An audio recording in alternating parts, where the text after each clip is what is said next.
ఏలూరు జిల్లా చింతలపూడిలో దారుణం జరిగింది. ప్రభుత్వ సాంఘిక సంక్షేమ వసతి గృహంలో ఓ బాలిక దుప్పటి అడిగినందుకు రాత్రికి రాత్రే హాస్టల్ నుంచి పంపించారు వార్డెన్ స్వప్న. ఈ ఘటనపై పలువురు ఆగ్రహం వ్యక్తం చేస్తున్నారు. 8వ తరగతి చదువుతున్న అక్షయ అనే అమ్మాయి కప్పుకునేందుకు వార్డెన్ స్వప్నను దుప్పటి అడిగింది. ఆగ్రహించిన వార్డెన్ స్వప్న రాత్రి 9 గంటలకు గదిలో కాకుండా గేటు వద్దకు పంపించేసింది.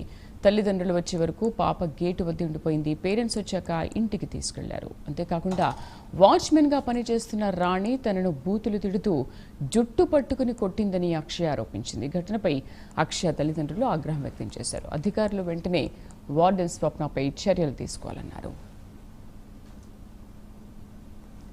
గర్ల్స్ హాస్టల్లో చదువుకుంటుంది. రాత్రి దుప్పటి అడిగినందుకు పాపని వెళ్ళిపోమన్నారంట వార్డెన్ గారు. దాని గురించి దుప్పటి అడిగినందుకు సరస్వతి అన్న ఆమెతో ఫోన్ చేయించారు ఒకసారి.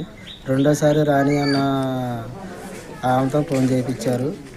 9:30కి వెళ్తే 9:15కి పిల్లల్ని బయటకు ఒక్కదాన్ని పంపించారు. పిల్ల ఒక్కతే వచ్చింది. పిల్ల వచ్చిన తర్వాత రాత్రి నుంచి 11కి పొద్దున 11 దాకా ఫోన్ చేయలేదు. మాకు 11కి ఫోన్ చేసి మా మీద కంప్లైంట్ పెట్టిన ఏంటి